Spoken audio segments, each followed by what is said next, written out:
Замрзнат е имотот на странскиот инвеститор против кого финансиската полиција води истрага и го сомничи за перење пари во земјава. Телевизија 24 дознава дека под блокада е банкарската сметка, но и целокупниот движен и недвижен имот на компанијата, која во изминатите години добивала државна помош од владата.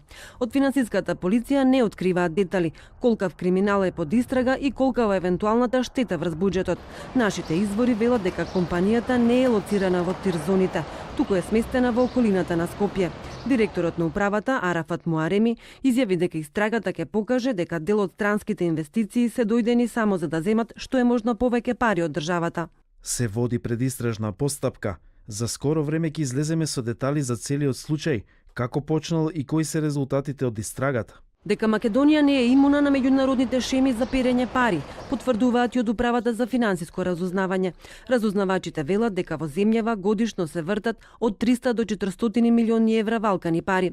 Само минатата година имало над 200 сомнителни трансакции што ги пријавиле банките и другите финансиски институции. За 30 дни веќе се формирани предмети и се предадени на финансиската полиција. Освен за така наречениот странски инвеститор, финансиската полиција води 15 други предистражни постапки за финансиски злоупотреби.